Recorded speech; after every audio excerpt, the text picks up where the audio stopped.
Irmãos, nós estamos tão felizes. Vem cá, Arnô. Hoje é um dia de muita alegria, muita felicidade. Nós estamos recebendo, já vem com tudo. Já vem com todo apetrecho. Né?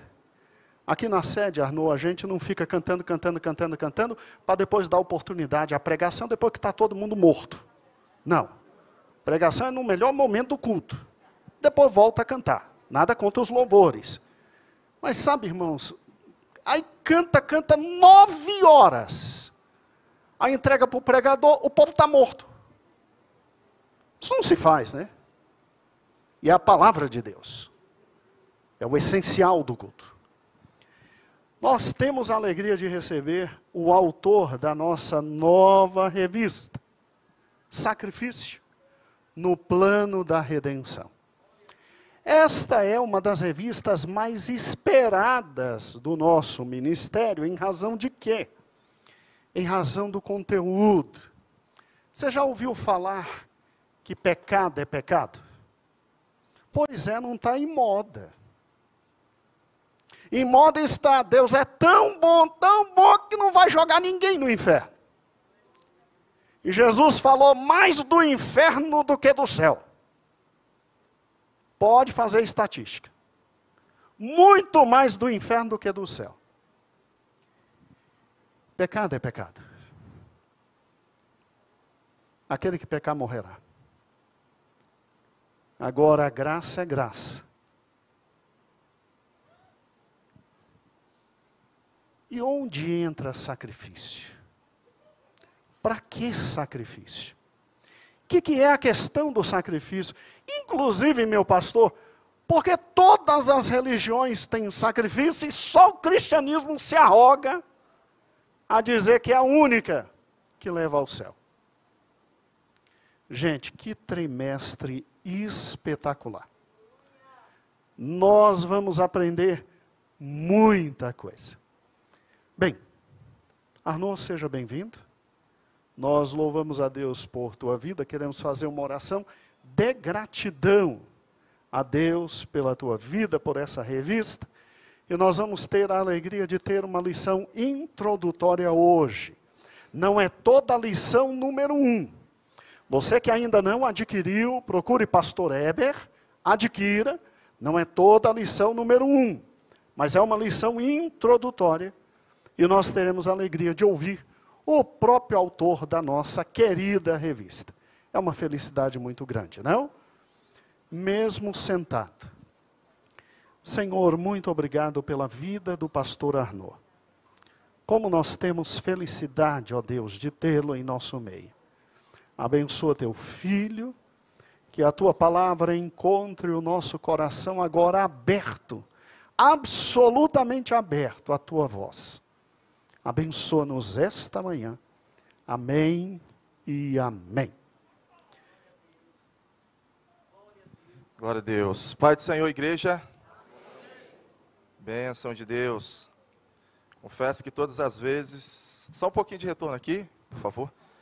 Glória a Deus.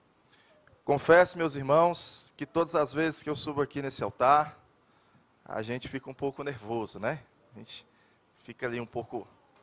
meio trêmulo, mas não se preocupe que está tudo sob a direção do Espírito Santo, amém? Quero convidar todos para abrir a sua Bíblia na carta aos Hebreus, capítulo 1, Hebreus, capítulo 1. Enquanto você abre a sua Bíblia, eu vou já começar fazendo os meus agradecimentos. Primeiramente, irmãos, eu quero estar agradecendo a Deus pela oportunidade, isso, Hebreus capítulo 1. Quero agradecer a Deus pela oportunidade, irmãos, de estar realizando mais um trabalho para a glória de Deus.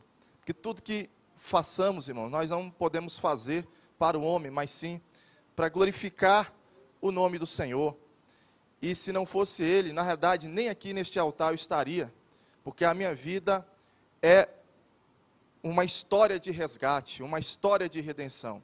Então hoje eu estou escrevendo algo, irmãos, que na realidade foi o que me trouxe hoje a uma vida diferente daquela que eu vivia anteriormente. Então, meus agradecimentos maiores, com certeza, vão para o Senhor, para toda a minha família, amém? Que sempre tem me apoiado, a minha esposa, Josilene, pastor Josilene, meus filhos. Quero agradecer também, de forma especial, nossa pastora presidente, pastora Luíde, está aqui à frente, né?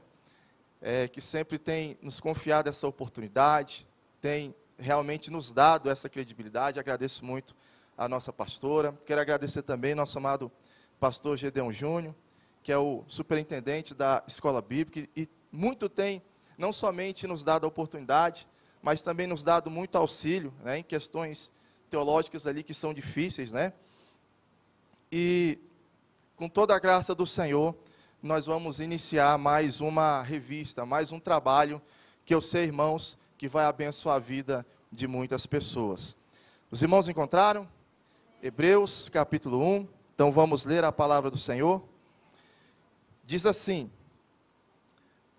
havendo Deus, outrora, falado muitas vezes e de muitas maneiras aos pais, pelos profetas, nestes últimos dias, nos falou pelo Filho, a quem constituiu o herdeiro de todas as coisas, pelo qual também fez o universo. Ele, que é o resplendor da glória e a expressão exata do seu ser, sustentando todas as coisas pela palavra do seu poder, depois de ter feito a purificação dos pecados, assentou-se à direita da majestade nas alturas, tendo se tornado tão superior aos anjos, quanto herdou mais excelente nome do que eles. Amém? Senhor, quero, meu Deus, te fazer um agradecimento pessoal neste altar, te agradecer, meu Deus, por esta oportunidade, por esta palavra, que teu Espírito Santo, ó Deus, conduza as nossas vidas e que todos possam ser abençoados pela tua palavra, em nome de Jesus. Amém? Vamos lá, nós hoje vamos começar, como eu falei com o pastor, essa não é a primeira lição, vou fazendo apenas uma lição introdutória para a gente entender os propósitos do Senhor ao nos conduzir a escrever essa revista. Coloque aí, Josué, para a gente, por favor. Está ali, ó. Estudos Bíblicos Dominicais, Sacrifício no Plano da Redenção. Só reforçando aqui, o pastor Heber pediu para avisar, quem não adquiriu a revista no final do culto, ele tem a revista, os pastores aí, pode falar com ele, amém? Então, só para reforçar este aviso aí. Amados, quando nós estudamos as Escrituras Sagradas de uma forma completa, nós temos que entender que esse registro que nós temos hoje, ele tem duas finalidades principais, dois propósitos. E o primeiro propósito, irmãos, ao Deus escolher pessoas para registrar as Escrituras, o primeiro propósito é revelar quem Deus realmente é. E por que isso é importante? Porque quando nós falamos sobre Deus, o que é Deus para as pessoas? O que é Deus para você, para mim? O que nós pensamos sobre Deus? Se a gente sair aí perguntando para as pessoas, cada um vai ter, irmãos, uma visão acerca de Deus. Cada um vai ter um pensamento, alguns vão achar Deus de um jeito, outros vão achar Deus de outro. Um pastor vai dar ali, de repente, ali uma visão sobre Deus, um obreiro, outra, um membro, outro. Uma religião vai falar algo que pensa sobre Deus, outra religião vai dizer outra coisa. E há quem diga também, irmãos, que Deus, ele se manifesta para as pessoas na proporção da fé. Se você tem uma fé muito grande, Deus será para você muito grande. Se você tiver uma fé pequena, Deus se manifestará de uma forma muito pequena. Mas será que isso é realmente a forma de Deus se manifestar? Pois as Escrituras, irmãos, elas falam a verdade de Deus.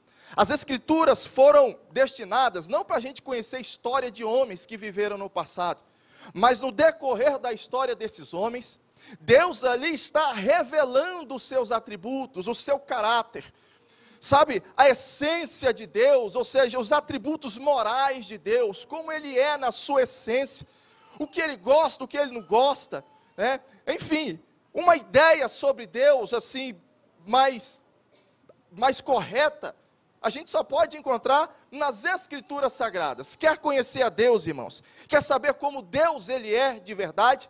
a gente tem que se voltar para as Escrituras. E Deus começou a se auto-revelar para a humanidade, desde lá no Éden, irmãos, para Adão. Adão, ele teve o primeiro contato ali com Deus, começou a conversar com Deus, e essa revelação, essa história entre Deus e Adão, ela vai sendo passada por gerações, e Deus vai se manifestando a homens por meio de sinais, falando, rasgando os céus e falando com homens, agindo na vida deles, demonstrando a sua grandeza, controlando reinos, controlando a história. Nós vamos ver a manifestação de Deus sendo mostrada nas Escrituras em vários aspectos. Mas o auge da revelação de Deus para nós é quando Jesus, o seu próprio Filho, que nós lemos aqui no texto, ele se manifesta ao mundo, irmãos, sendo a expressão exata do ser de Deus. Ou seja, nele nós podemos compreender de uma forma máxima, até onde a nossa mente humana consegue suportar a respeito da revelação de Deus, está ali em Jesus Cristo, o Filho de Deus. Ele era, como diz o apóstolo João, no princípio ele era apenas o verbo, ele era o verbo, e ao mesmo tempo ele estava com Deus. Dali nós já entendemos que há uma divisão na Trindade. E ele, irmãos, sendo Deus, sendo verbo, estando com Deus, ele veio e habitou na forma humana, sendo conhecido em figuras humanas, como Paulo diz ali em Filipenses capítulo 2, a partir do versículo 5, para que nós pudéssemos conhecer Deus em toda a sua plenitude e em toda a sua essência. Então o primeiro propósito das Escrituras é esse, é a revelação pessoal de Deus, como nós lemos aqui em Hebreus, que chega no seu ápice exatamente na manifestação de Jesus Cristo. Mas tem uma coisa importante, à medida que a gente vai conhecendo a Deus, o seu ser, vamos entendendo que esse Deus, ele é um Deus de amor, ele é um Deus de misericórdia, e este Deus, irmãos, ele se manifesta de duas formas. Ele se manifesta com características ou com atributos que são primeiramente incomunicáveis para o ser humano. O que seria atributos incomunicáveis de Deus? São aqueles atributos que excedem a nossa mente, que os nossos sentidos humanos não conseguem alcançar. Por exemplo, Deus, ele é um Deus eterno. Quando a gente fala da eternidade de Deus, irmãos, nós devemos pensar que a eternidade que hoje nós esperamos é diferente da eternidade de Deus. Porque nós esperamos uma vida que não vai ter fim. Esta é a eternidade, a vida eterna que nós aguardamos. Mas ela vai ter um começo. Agora a eternidade de Deus, ela ultrapassa a nossa mente, porque a eternidade de Deus é como uma aliança. Ela não tem início e não tem fim. E para a gente é muito complicado, irmão, se a gente for pensar filosoficamente, porque tudo a gente imagina que tem um início. E às vezes a gente fica pensando, como é que eram as coisas antes de Deus? Como é que Deus surgiu? Como é que Deus veio a existir? E simplesmente, irmão, não existe o antes de Deus, só existe o depois de Deus.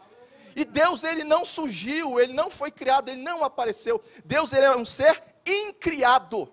Ele sempre existiu. Agora, como eu vou compreender isso? Não dá, irmãos, eu só posso crer, porque está acima do que os meus sentidos humanos podem compreender. Isso é o quê? É Deus se revelando de forma incomunicável. Aí está a sua onipresença, a sua onisciência e vários outros atributos. Mas tem os atributos comunicáveis de Deus. O que são atributos comunicáveis? E por que recebem o nome de comunicáveis? Porque Deus, ele se revela ao ser humano de uma maneira em que o ser humano pode compreender, porque parte dessas características de Deus, de uma certa forma, ela respinga no ser humano numa pequena, vamos dizer assim, demonstração, numa pequena medida. Por exemplo, bondade. O ser humano, por mais ruim que ele seja, por mais terrível que ele seja, ele tem um lapso de bondade, ele tem um lapso de amor. O próprio Jesus diz, vocês sendo maus, ainda dão coisas boas para os seus filhos. Esse lapso de amor que nós olhamos, vamos dizer, a gente começa a entender que Deus, ele é um Deus de amor por causa deste lapso de amor. Só que este lapso de amor não se compara ao tamanho do amor de Deus. E Deus, irmãos, nas Escrituras, ele não é apenas um Deus de amor, um Deus de misericórdia, mas ele também é um Deus de justiça. Ele é um Deus de santidade. E esta santidade e esta justiça, irmãos, estão num padrão altíssimo. Esse padrão moral de Deus, de justiça, de amor, de santidade, nesses atributos incomunicáveis, estão num padrão que o ser humano jamais pode alcançar, que o ser humano jamais pode entender. E é aí, irmãos, quando nós começamos a ver esses atributos de santidade, de justiça, um Deus que não pode suportar o mal, um Deus que não pode suportar a injustiça, e vamos compreender isso quando estudarmos o livro de Levítico, nós vemos que no momento em que o pecado, ele surge na humanidade, aí começa-se a haver um afastamento entre o homem e Deus. Está na lição 2, Josué. Nós vamos estudar isso aí exatamente nesse estudo 2. O problema do pecado. O problema do pecado, irmãos, ele começa então a nos trazer numa vida difícil e complicada, pode retirar. Ele começa a nos trazer, irmãos, numa situação completamente irreconciliável com Deus. Por quê? Porque nós, depois que encontramos o pecado, uma vez contaminados pelo pecado, passamos, irmãos, então a ser vendidos, escravos pelo pecado. Passamos a ter algo na nossa vida que recebemos de Adão, que chama-se pecado original, ou seja, passamos a ter uma tendência, sabe, uma tendência natural para fazer aquilo que é errado. Lembra o que Paulo diz ali em Efésios, no capítulo 7, ele falando da sua experiência como um judeu sincero, querendo servir a Deus e dizendo, olha, mas o bem que eu tento fazer eu não consigo. Quando eu penso que não, o mal eu já pratiquei. Por quê? Porque essa natureza maligna, ela foi impregnada na vida da humanidade, porque ele recebeu esta herança de Adão. Deus disse para Adão, no dia que você comer deste fruto, desta árvore, você certamente morrerá. Adão morreu, irmãos. Ele veio a falecer, porque a palavra de Deus, ela tinha que ser cumprida. Só que esta herança passou por todos os homens. E a partir dali, irmãos, todos nós estivemos, sabe, numa situação longínqua de Deus, porque o pecado passou a habitar em nós. E quanto mais as pessoas, irmãos, vão conhecendo o pecado e amando o pecado, naturalmente elas vão se afastando de Deus. E aí chega um momento que a pessoa está tão afastada de Deus, que o pecado é natural para ela. É por isso, irmãos, que quando nós buscamos a Deus, quando nós entramos num relacionamento sincero e vivo com Deus, o pecado já não é uma coisa normal, o pecado é uma coisa agressiva, é uma coisa ruim, é uma coisa assim nojenta para nós. Por quê? Porque quanto mais nós estamos próximos de Deus, nós estamos perto de Deus, quanto mais estamos vivendo um relacionamento íntimo e estreito com Deus, mais a gente começa a observar o pecado exatamente como ele é. E o pecado, irmãos, não é aquilo que as religiões dizem que é, não é aquilo que eu acho que é, não é aquilo que as pessoas pensam que é, mas o pecado, irmãos, é aquilo que Deus mostra que é algo, irmãos, que é contrário à vontade de Deus, é algo que cheira mal aos olhos, que cheira mal às narinas de Deus, é algo, irmãos, repugnante à vista do Senhor. O pecado, irmãos, é considerado na Bíblia como uma espécie de rebeldia, uma rebelião à vontade de Deus. É isso que é o pecado. É a desobediência, irmãos, é a discordância dos atributos morais de Deus, chamados santidade e justiça. E por isso Deus, como um Deus santo, como um Deus justo, por mais que Ele ame as pessoas, por mais que Ele ame a humanidade, Ele precisa julgar o pecado. Ele precisa julgar o pecador que cometeu o pecado, porque se Deus não fizer isso, se Deus não julgar o pecado, o que vai acontecer, irmãos? É a mesma coisa de Deus estar anulando a si mesmo.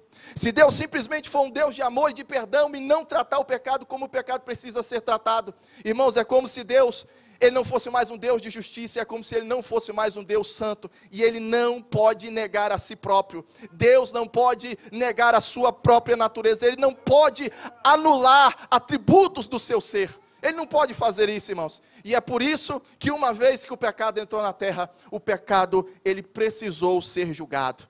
Isso é tão interessante, irmãos, que o apóstolo João, ali na sua primeira epístola, capítulo 3, versículo 6, é por isso que ele diz que aquele que vive no pecado, na realidade, ele não conhece a Deus, ele nem viu a Deus, ele não teve ainda seu encontro com Deus, a sua experiência com Deus, porque em Deus não existe pecado. E aí, irmãos, o que fazer? O pecado surgiu e Deus tem que punir o pecador. E como? A punição é a morte. Daí Deus, que olhou para Adão e falou, Adão, você vai ter que morrer. E toda a raça humana, por sua causa, que vai receber também o pecado, também toda a raça humana está condenada à morte.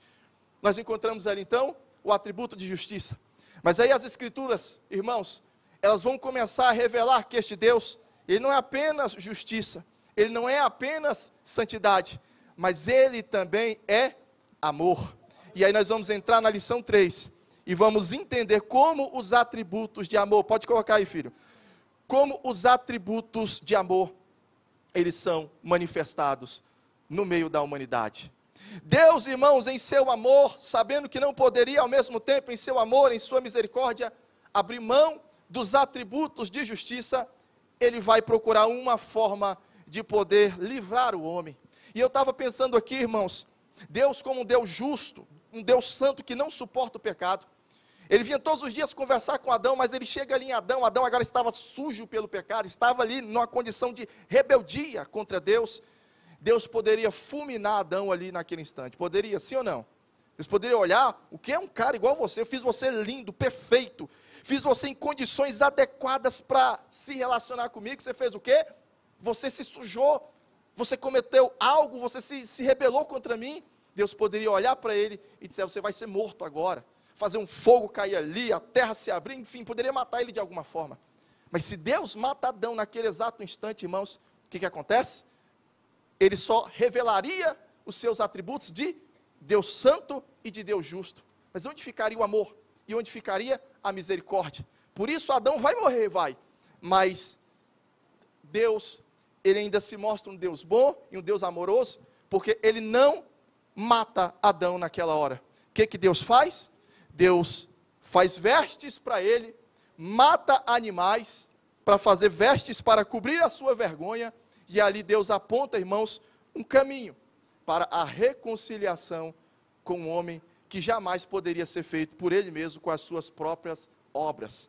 E ali começa o plano divino, irmãos, da redenção humana. E aí chegamos no propósito das Escrituras. Na teologia, irmãos, o Velho Testamento, ele é resumido como a história da revelação de Deus. A história, melhor dizendo, da redenção de Deus sobre a humanidade. Porque dali de Adão em diante, do momento que ele mata aqueles animais, para fazer vestes para cobrir a vergonha de Adão, ou seja, um culpado sendo beneficiado pela morte do inocente.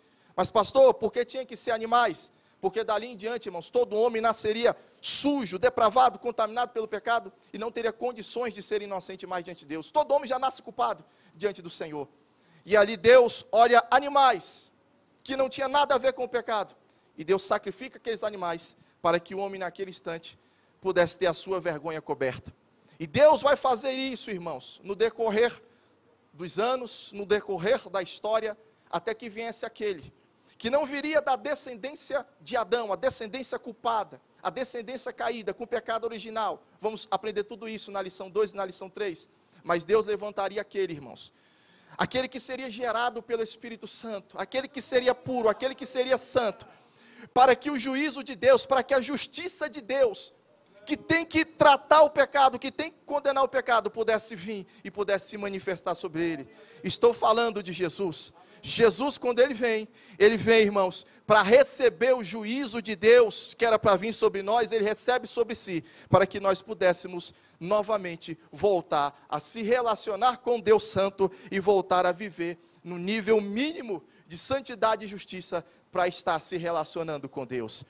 E esse plano, irmãos, ele é revelado aos poucos. Esse plano, ele é revelado de uma maneira muito linda aí. Deus vai revelando isso por meio de sombras, tipos e figuras. Deus vai usando, como diz aqui o escritor aos Hebreus, Deus vai mostrando essa revelação divina, este plano redentor de Deus, até que Cristo viesse fazer a purificação dos pecados. Ele vai revelando isso, irmãos, por meio de profecias. Vai usando isso, revelando isso por meio da lei de Moisés. Ele vai revelando isso, irmãos, por meio até mesmo dos salmistas, né, por meio das poesias. Deus, de diversas formas e de várias maneiras, ele vai revelando o seu plano redentor, porque o homem não poderia suportar toda essa revelação ali, de uma hora para outra. Essa revelação veio a contas gotas, veio aos pouquinhos, sendo revelada à humanidade, até que chegasse nos dias de Jesus, e Jesus pudesse não apenas revelar, mas cumprir o plano. É tanto, irmãos, que Jesus ali antes da cruz, ele dizia para os discípulos, eu tenho tanta coisa para falar para vocês, mas vocês ainda não podem suportar. E aí depois, irmãos, que Jesus, ele morre ali na cruz do Calvário, os discípulos, sem entender ainda a revelação de Deus, os discípulos querem ir embora, se frustram, ficam chateados, e Jesus aparece ali no caminho de Emaús, e fala com os discípulos, mostram as Escrituras, e dizem honestos e tardios de coração para entender as grandezas de Deus, as coisas do Senhor. E ele começa a mostrar ali na lei de Moisés, fala dos profetas, fala dos salmos, tudo aquilo, irmãos, que se cumpriria através dele. E daquele exato instante em diante, eles então vão compreender a revelação de Deus, que foi mostrada por meio de sombras. E como eu falei, dentre todas as sombras, dentre todos os símbolos, inclusive nós já estudamos sobre o tabernáculo, sobre as festas sagradas, mas nada, absolutamente nada, é tão profundo, irmãos, e tão detalhado sobre esse tratamento de Deus em relação ao pecado, sobre a expiação, sobre como Deus nos livra do pecado, e como Deus nos ensina a se relacionar com Ele, através da forma de sacrifícios. Através da forma de sacrifícios, Deus mostra, irmãos, todas as coisas de uma maneira profunda e interessante.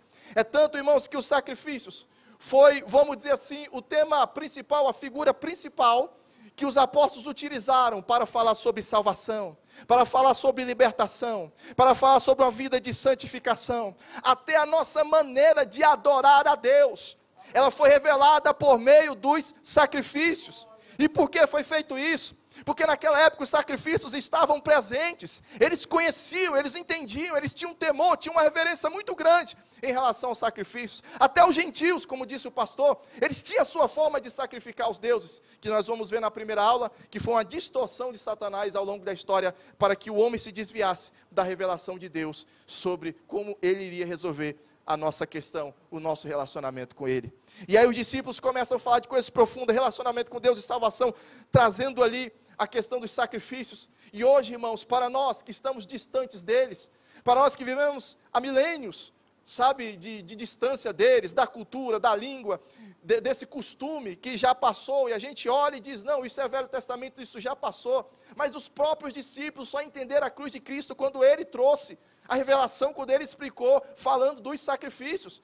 Como é que nós, irmãos, poderemos entender o plano da salvação, o plano da redenção, se nós não voltarmos os nossos olhos e tentar compreender o que Deus está nos revelando aqui, através dos sacrifícios? Não tem como, irmãos. Muitos cristãos naquela época vinham até Jesus, inicialmente, como nós vimos hoje, por meio de curas, porque muitas vezes estavam atribuladas, atormentadas por demônios. Eu particularmente fui um jovem, que entrei no mundo das bebidas aos 12 anos e até os 17 anos era completamente dominado pelo alcoolismo, desejo de suicídio, tive várias vezes, achava a minha vida um lixo, uma porcaria, e vim até o Senhor, porque, sabe, no ambiente que eu encontrei no Evangelho, a minha alma foi curada, a minha alma foi sarada, Espírito Santo de Deus. Mas isso foi uma experiência inicial. Tem pessoas que vêm, irmãos, numa aflição tão grande, uma doença tão grande, casamento arrebentado, sabe, a vida profissional está sendo destruída, e a pessoa vem com esse sentimento, vem com este coração, e fica com aquele sentimento de gratidão. Só que o sentimento de gratidão ele é perigoso, porque ele pode passar, porque a nossa vida muda, a nossa vida é dinâmica. Uma hora você está passando um momento bem, outra hora você vai conhecer coisas novas, momentos diferentes da sua vida. E aí você pode parar um dia e pensar, eu estou me afastando do Senhor, mas trabalhei muito na obra, fiz muita coisa na obra. Então, essa experiência com Deus apenas, irmãos, por aquilo que nós sentimos, por aquilo que nós vivemos ou recebemos dEle, é muito pouco para a gente permanecer firme até o fim. Mas quando nós entendemos a salvação, irmãos, da maneira como Deus revelou até o início, quando nós entendemos a salvação como Jesus explicou para os seus discípulos e depois passou a explicar para os cristãos da igreja primitiva, aí, meu irmão, você pode ver romano invadindo a porta da sua casa, pegando você, pegando seus filhos e dizendo, você continua servindo esse Jesus? Ou você prefere morrer queimado como tochas vivas na cidade? Mortos nas arenas pelos leões, quando você descobre, irmãos, a verdade do Evangelho e da salvação, como Deus revelou por meio dos sacrifícios. Irmãos, você não consegue mais ser feliz no mundo. Você não consegue ter mais alegria no mundo, irmãos. Eu paro hoje na minha vida e não é que eu digo que nunca vou me desviar, eu sempre peço a Deus para nunca deixar eu desviar, para me levar quando eu vier a desviar, porque... irmãos, depois do que eu conhecia acerca da salvação, revelada na visão dos sacrifícios, digo para vocês, irmãos, se um dia eu voltar no mundo, e voltar para a bebida, eu posso até voltar um dia, suponhamos, beber, prostituir, fazer o que for no mundo, vocês acham que eu vou ter alegria, irmãos, quando eu me lembrar de tudo que eu conheci? Vocês acham que eu vou ter prazer, irmãos? Eu posso até um dia cair, Mas você acha que depois da minha queda eu vou ter prazer no mundo depois de saber o que Cristo fez na minha vida, irmãos, por meio do sacrifício? Irmãos, enquanto vimos para Cristo uma experiência em que Ele nos ajuda em uma área da nossa vida, a gente fica por gratidão. Mas depois que a gente conhece a salvação, na figura como Ele revelou nos sacrifícios, a gente mergulha lá fundo, irmãos. E quando a gente mergulha lá fundo, a gente não quer mais voltar, porque é algo que mexe com a nossa alma. Essa revista, eu digo, ela atinge 3 áreas, 3 tipos de pessoas: aquelas pessoas que não conhecem a Jesus, que estão em fase de evangelização, elas vão conhecer, irmão, de uma maneira tremenda e especial. Ela atinge os novos convertidos, que estão naquele primeiro amor, estão alegres por conta da novidade que o Evangelho é. Quando elas conhecerem profundamente isso daqui, irmãos, elas viverão um novo tipo de vida.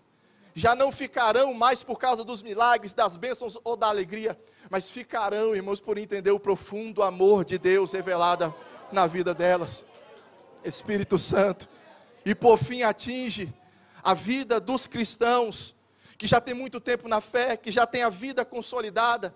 Quando nós revisarmos coisas que nós compreendemos, que nós entendemos, irmãos, e olharmos e vermos mais uma vez, eu digo para vocês, não tem como, irmãos, o nosso coração não arder em chamas pelo Evangelho.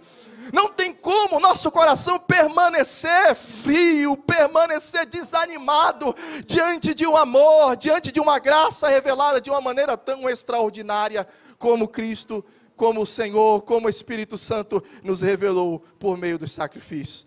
Então eu te convido, irmãos, não é apenas uma revista, mas é uma oportunidade de termos uma experiência que pode mudar a nossa história. Espírito Santo de Deus, aleluia. E quando falamos dessa revelação, para mim resumir, esta revelação de Deus, que veio ao longo da história, sintetizando, resumindo tudo, ela tem um início, ela tem um meio e ela tem um fim. E o início, aonde começa o início da revelação de Deus? Sobre os sacrifícios, do seu plano divino, do seu plano redentor. Este início começa no próprio Deus ali no Jardim do Éden. Pega ali a lição número 1, varão, por favor. Na lição número 1, isso, no telão. Na lição número 1, pode passar. Pode passar. Na lição número 1, história dos sacrifícios. Nós vamos ver, irmãos, que Deus foi o primeiro a realizar um sacrifício por causa do pecado do homem. Dali ele vai revelando aos poucos significados importantes que a gente vai entendendo em Noé, em Abraão, Isaac, Jacó, no próprio Jó, nesses patriarcas ali do início da história. Depois nós chegamos ao meio da revelação. E o meio da revelação, pode passar, nós vamos ver a partir aqui, ó, do estudo 4. Começando por Israel, está vendo ali? O tabernáculo, o altar. Está vendo ali, irmãos, na sua direita, onde os animais estão sendo sacrificados? Até nisso há uma revelação profunda. Até nisso, irmãos, vamos aprender coisas tremendas. A posição, pode tirar. A maneira como os animais eram preparados. Você acha que era só pegar e jogar no fogo? Não era assim, não. Tinha todo um processo ali sendo feito. E se algo naquele processo fosse feito de maneira inadequada, o que ocorre? O sacrifício estava anulado. Por quê? Porque tudo ali, irmãos, fazia parte de Deus mostrar como o juízo de Deus era severo sobre o pecado.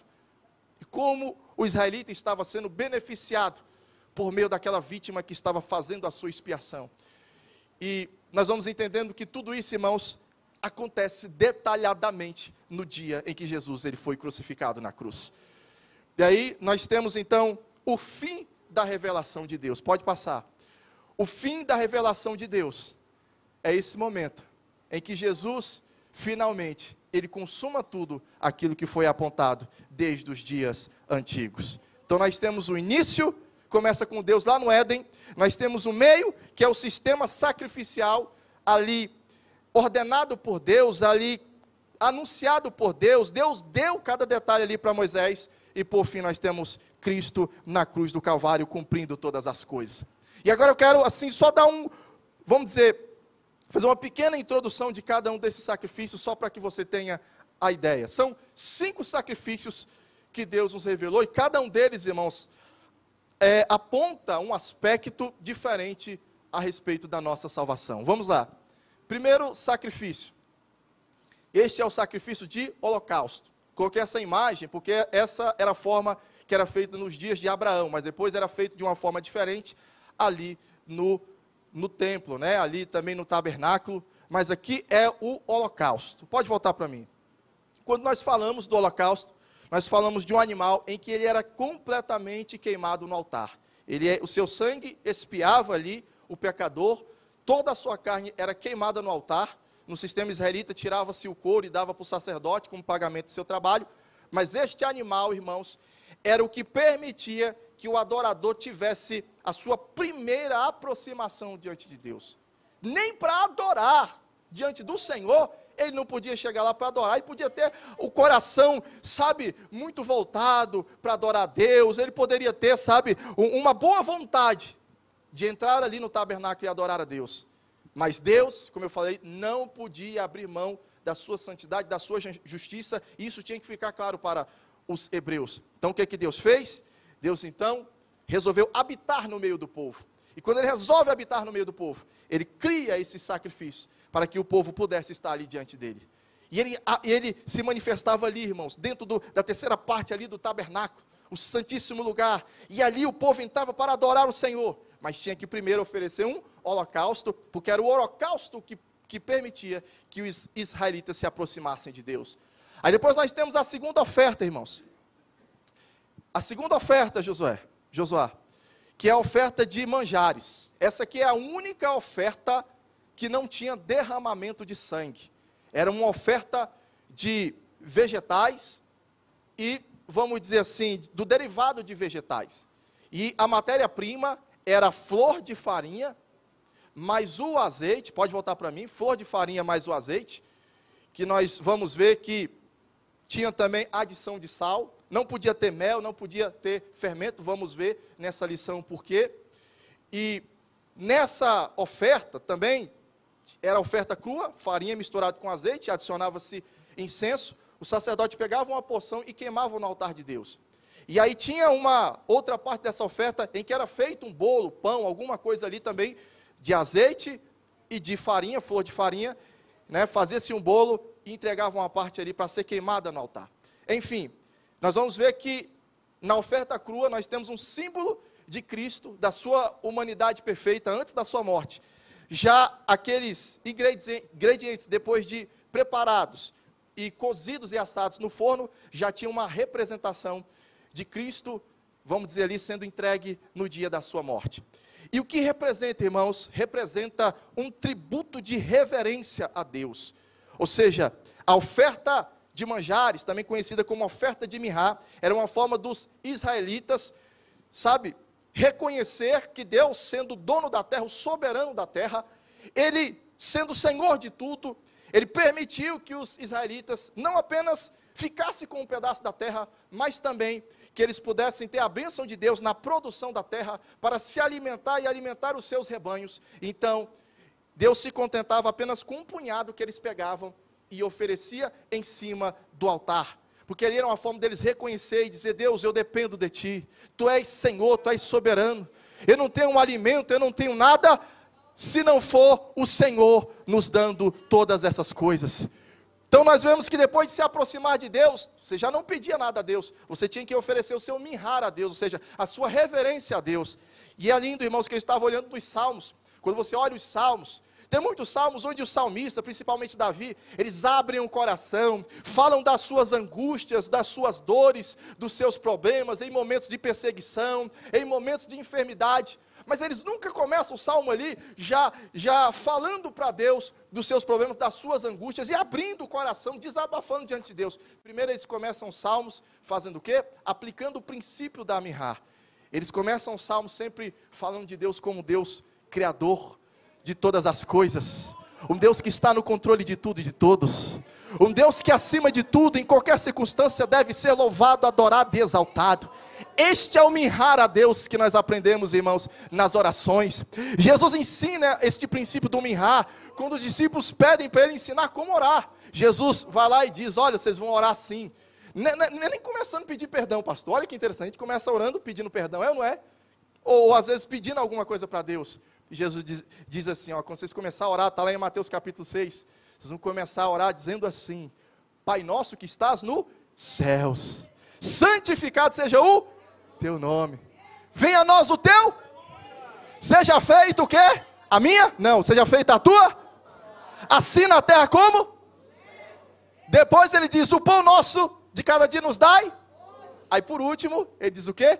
Perdoai as nossas ofensas. Primeiro reconheça quem Deus é, a grandeza de Deus. É a oferta de Minhá, irmãos. E era a oferta que Jesus ensinava tanto para o rico quanto para o pobre. O pobre também tinha que todos os dias se colocar diante de Deus e dizer, o pão nosso de cada dia nos dai hoje. Para ele entender que não era o seu dinheiro, sua conta bancária, suas provisões abastecidas, que daria o sustento de amanhã, não era Deus que daria o pão, tanto de hoje quanto de amanhã. Esse é o Minhá, que é ensinado por Deus aqui nesta oferta de manjares. E aí nós entramos na terceira oferta, irmãos. As duas primeiras ofertas é a oferta de consagração. Ela te separa, ela te consagra para você poder se aproximar de Deus. E aí nós entramos na terceira oferta, que é a oferta pacífica. Aí é uma oferta também muito interessante. Nós vemos aqui a imagem de um banquete. Por que um banquete? Porque os israelitas, quando ofereciam esta oferta de Minhá, ou melhor dizendo, essa oferta pacífica, também chamada de oferta de comunhão, uma oferta de paz, oferta de shalom, né? Shelamim, como diz também em outras traduções.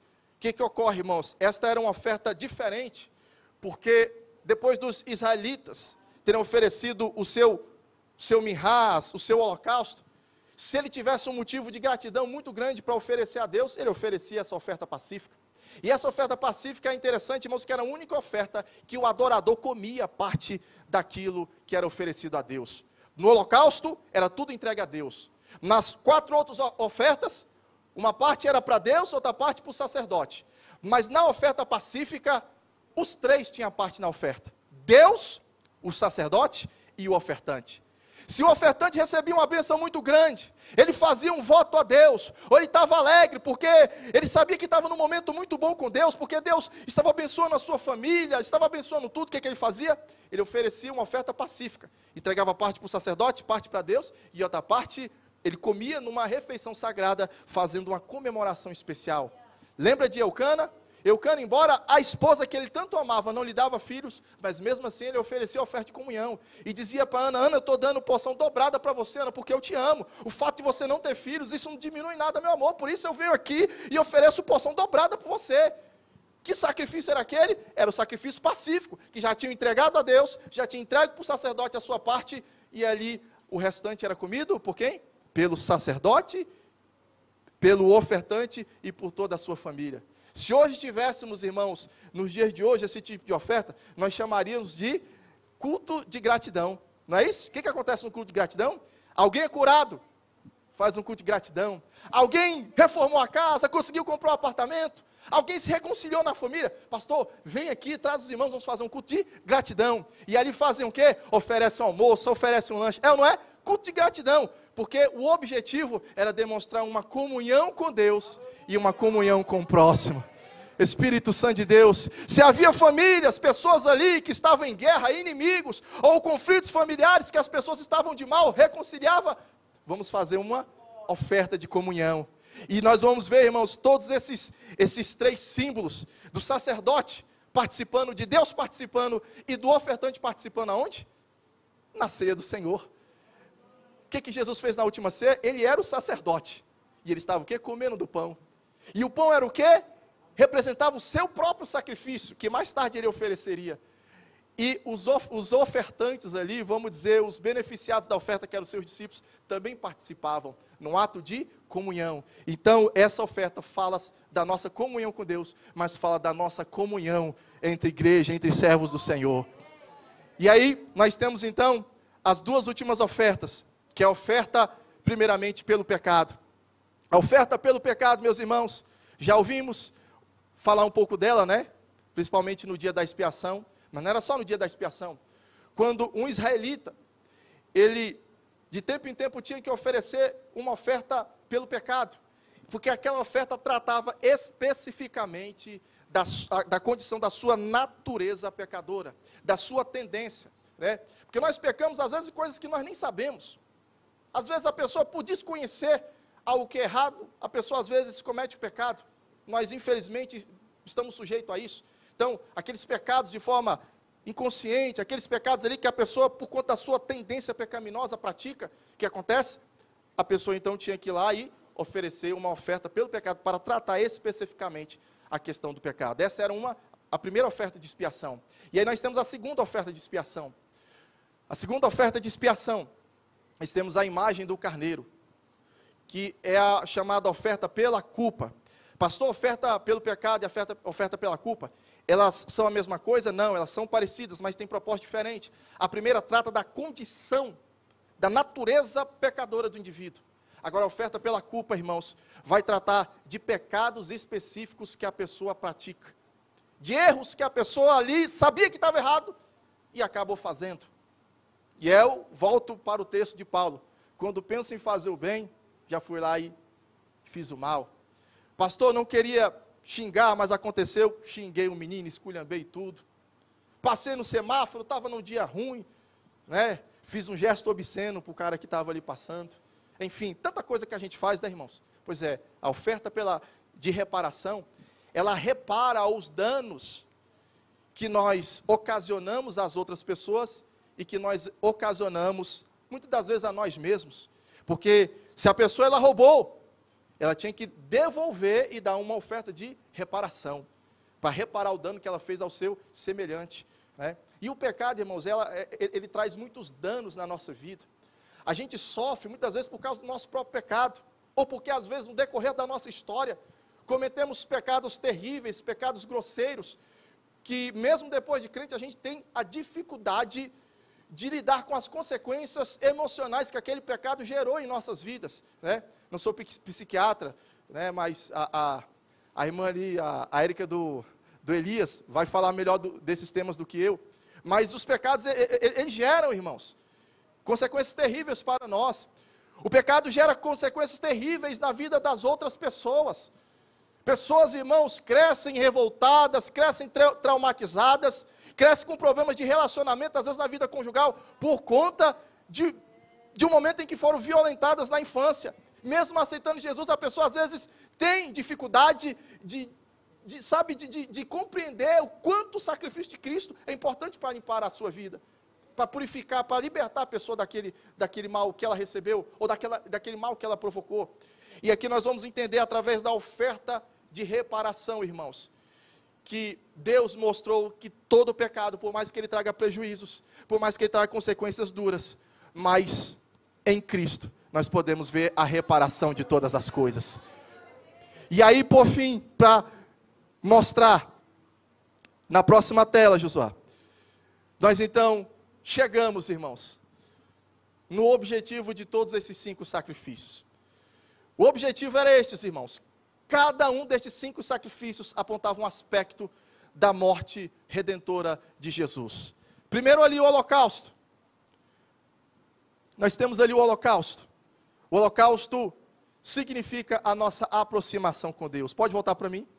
Então nós vimos que o holocausto era uma aproximação provisória entre Deus, santo, e o pecador, mas quando nós aceitamos a Cristo, vimos ele entregue, irmãos, completamente ali no altar de Deus, que era aquela cruz de sofrimento, recebendo o juízo de Deus, sendo queimado segundo o fogo do juízo de Deus, para que hoje, irmãos, pudéssemos nos aproximar do Senhor. Só que tem uma diferença. Naquela época, mesmo oferecendo um holocausto a Deus, as pessoas se aproximavam com medo de ser mortas diante do Senhor. Hoje o escritor aos Hebreus diz, não, agora é diferente. Agora que Cristo morreu por nós podemos nos aproximar agora não com medo, mas com confiança. Com confiança, por quê? Porque este sacrifício é superior. Este holocausto é o holocausto superior que nós aguardávamos desde a fundação do mundo. Ele nos aproxima de Deus, amados, e agora podemos nos aproximar com segurança. Aí vamos para a segunda parte ali. Na segunda parte, nós encontramos o nosso Cristo simbolizando mirrar a Deus, com os elementos que simbolizavam a sua natureza perfeita. Nós, irmãos, por mais que nos esforcemos, pode voltar para mim, por mais que nós nos esforcemos com nossas boas justiças, com as nossas obras humanas, é como eu falei, a justiça humana, irmãos, as obras humanas, diante da exigência moral de Deus, não passam de trapos de imundícia, não valem nada. Nós precisamos da justiça de Deus, da natureza de Deus em nós, para até a nossa forma de adorar a Deus, a nossa forma, irmãos, de reverenciar a Deus como Ele merece, ser feita da maneira correta, ser feita da maneira adequada. E Cristo em nós, irmãos, é o mirrar que Deus quer ver, é o tributo de gratidão, é o tributo, irmãos, de reverência diante do Senhor, é Cristo vivendo em nós, Ele é a forma correta que nós podemos nos relacionar com Deus, só através dEle, através do nome dEle, irmãos, que podemos prestar realmente a reverência e a glorificação que o nome dEle merece. E aí nós entramos na terceira oferta, a oferta pacífica, irmãos, a oferta pacífica, o banquete, que simboliza um ato de comunhão sendo feito, uma aliança concreta sendo feita. Repare que a oferta pacífica, o objetivo não era fazer uma aliança, mas era comemorar uma aliança que tinha sido feita. Não era, pastor, fazer ali uma reconciliação, mas comemorar uma reconciliação que já havia sido feita. E Cristo, irmãos, Ele não apenas fez a nossa reconciliação, mas Ele simplesmente, nós estávamos numa condição de inimizade com Deus. Ele não apenas assegurou para nós o perdão, mas Ele nos tornou de inimigos a amigos de Deus. De filhos do mundo, de filhos da ira, da desobediência, para filhos adotados pelo Pai. E hoje estamos em comunhão com Deus. Hoje podemos, irmãos, ter um relacionamento de pai e filho com Deus, de pai e filho com o eterno Senhor, porque Cristo é a nossa oferta de comunhão. Oh, aleluia! Ele é a nossa oferta pacífica, a nossa oferta de comunhão, e agora temos paz com Deus, temos paz entre nossos irmãos, por quê? Porque o Cristo que está em nós é um Cristo de paz, é um Cristo de alegria e de comunhão, e a ceia, irmãos, nós celebramos tudo isso, a comunhão que temos com o Filho de Deus. Quando comemos do seu corpo, quando bebemos do seu sangue, representado pelo pão e pelo cálice, irmãos, nós estamos mostrando, aleluia, que em nós ingerimos a vida de Cristo, e o sangue de Cristo, aleluia, pela fé está dentro de nós, nos purificando de todo mal e de todo pecado, e nos fazendo agora amigos aceitos por Deus. Espírito Santo de Deus, aleluia. E por fim chegamos às duas ofertas de expiação, a oferta pelo pecado.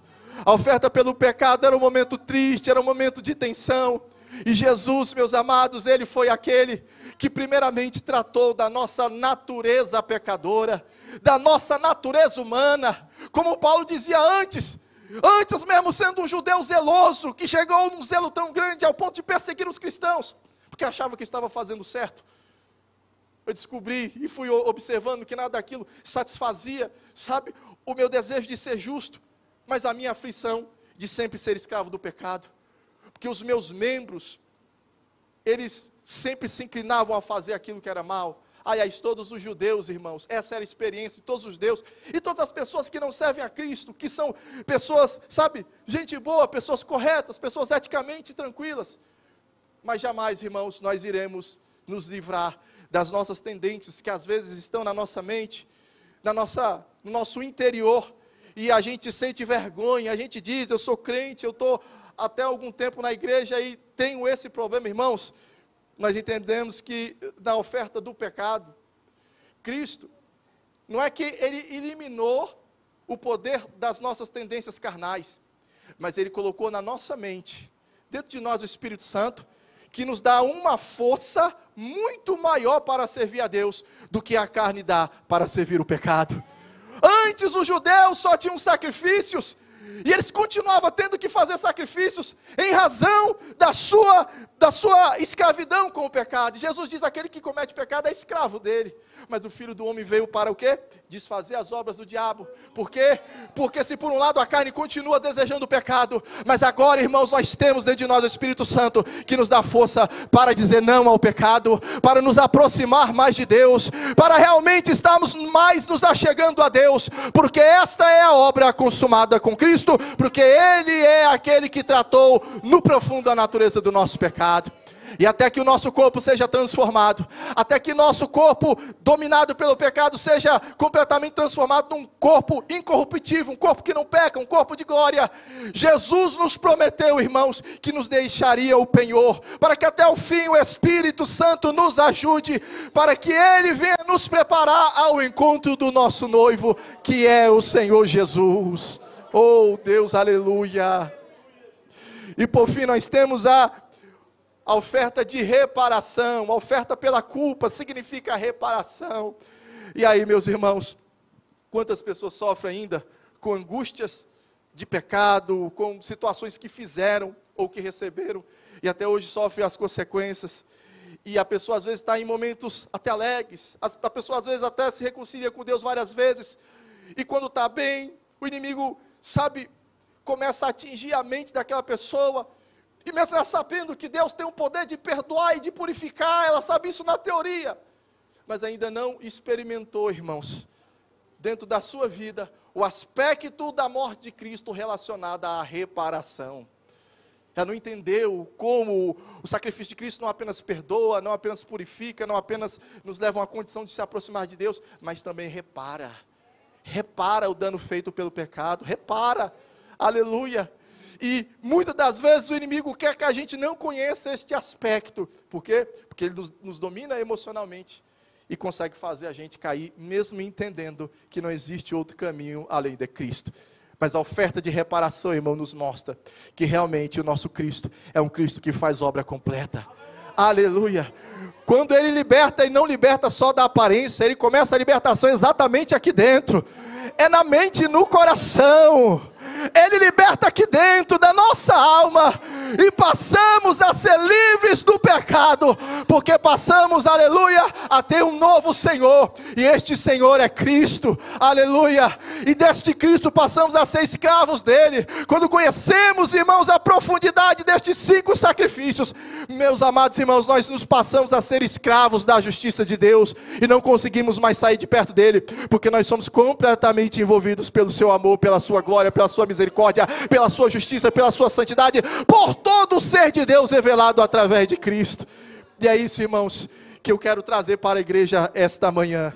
Não sei se demorei, não sei se fui rápido, mas eu quero encerrar aqui convidando você a ficar de pé e dizer para você, meus amados, que o Senhor tem muita coisa a nos abençoar, não somente nessa revista, mas nesta manhã. Eu quero que você feche os teus olhos por um instante. Aleluia. E às vezes a gente passa momentos da nossa vida que a gente quer um renovo, a gente quer algo assim diferente, para a gente ter um gás novo na obra de Deus. Começa o ano, Senhor, esse ano eu queria ter um gás novo, alguma coisa nova na minha vida. Se você queria um gás novo, uma energia nova, irmãos, então se aprofunde no amor de Cristo, no amor de Deus revelado no sacrifício. Você vai ver como o seu coração vai arder, como o meu está ardendo pelo Espírito Santo, pela obra de Deus. Senhor, meu Deus e meu Pai, eu quero aqui, meu Deus, te glorificar e te exaltar, meu Deus, porque o Senhor é um Deus bom, um Deus maravilhoso, um Deus tremendo, que tem nos conduzido à tua presença, mesmo nós afastados, mesmo nós perdidos em nossa condição humana e natural, mas como tu és um Deus de amor, um Deus de misericórdia, o Senhor nos trouxe, ó Pai, de volta, pelo caminho da expiação. Eles tiveram a sombra lá no passado, nós hoje temos a realidade, meu Deus, presente em nosso meio. Que pena que muitas pessoas do mundo, Senhor, não entenderam, ó Deus e Pai, o que o Senhor é um Deus santo, mas é ao mesmo tempo um Deus justo, um Deus que além de ser amoroso, é também um Deus que não abre mão de sua santidade. E muitas das vezes, Senhor, estão tão afastados do Senhor, mas, Senhor, por estarem numa igreja, por estarem numa religião, acham que é o suficiente. Mas nós queremos, ó Pai, não apenas fazer parte de uma igreja, de uma religião, mas queremos, ó Deus, fazer parte, ó Deus, daqueles cidadãos que um dia vai morar na eternidade contigo. Sim, meu Deus, se não for para isso, não adianta nada, meu Deus, tudo que nós fizemos até agora. Então nos prepara, Senhor, trata no profundo da nossa alma, trata no profundo do nosso coração, para que a partir de hoje a gente não apenas te sirva, Senhor, meu Deus, de uma maneira distante, mas que nós venhamos aprender a te amar, Senhor, a te amar de todo o nosso coração, como diz as Escrituras, a te amar do mais profundo do nosso ser, da nossa alma, Senhor. Que a partir de hoje, ó Pai querido, o Teu Espírito Santo, ó Pai, nos leve a amar o nosso Senhor Jesus Cristo por todas as coisas. Te agradeço por esta oportunidade, te agradeço por cada vida, Senhor, em nome de Jesus. E que as palmas glorifiquem e engrandeçam o nome do Senhor. Glória a Deus. Aleluia. Agora criou um problema, né? Que dá vontade de abrir agora a revista e começar, né? Que problema maravilhoso. Senhor, continua abençoando o teu servo. Muito obrigado por esta vida, ó Deus. Continua abençoando o ministério, ó Pai. Que ele possa continuar a ser esta bênção. E de mãos dadas ali com o líder da região onde ele faz parte, o pastor Fernando. Eles possam, junto com o pastor Brás, ganhar muitas almas para ti. É o que nós te pedimos. Amém. Deus abençoe. Ainda em pé, irmãos.